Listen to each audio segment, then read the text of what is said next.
السلام عليكم يا أهل السلام. عندك 70 موز مستويين كده، وعندك باكو جيلي الفراولة. يلا نعمل جيلي الموز في الأطباق الألمونيا دي. يلا بينا ونشوف الطريقة. معانا نص كوباية سكر وحاجة خفيفة وطبق حلو ينفع لأولادك بعد الفطار في شهر رمضان الكريم. يلا بينا نشوف الطريقة الجميلة دي، طريقة عمل جيلي الموز. عشان نعمل طريقة عمل جيلي الموز معانا كوبايات من العادية المتوفرة عندنا. هنحط 4 كوبايات في ادي 2 3 4. انا هعمل 3 اكياس 5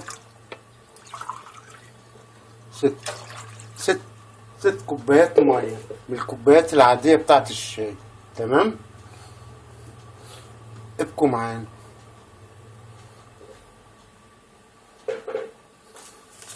طبعا الباكو من ده بياخد بالظبط، هو العلبه فيها 3 بواكي. تمام، بنفرغ الباكو بسم الله. طريقة جميلة وحلوة والولاد كلها بتحبها. ادي التاني كيس. دايما تعملي الجيلي مش يبقى خفيف ولا تقيل. تمام، والعبوة متوفرة اهي فيها 3 اكياس. هنحط الكيس التالت وهنقلب يا جميل واحدة واحدة كده بسم الله. ابقوا معانا لغاية ما المية تتفرز كده. هنسيب الجيلي بتاعي يغلي اهو.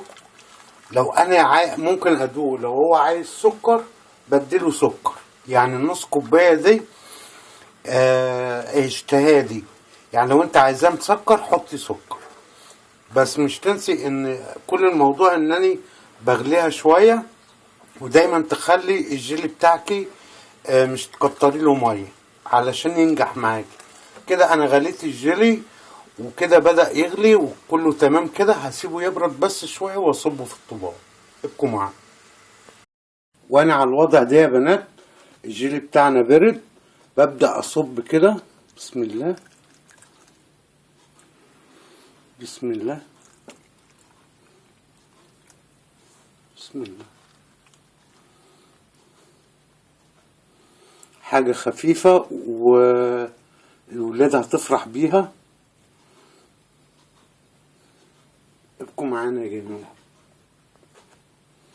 بسم الله ما شاء الله. شايفين الجمال والحلاوة؟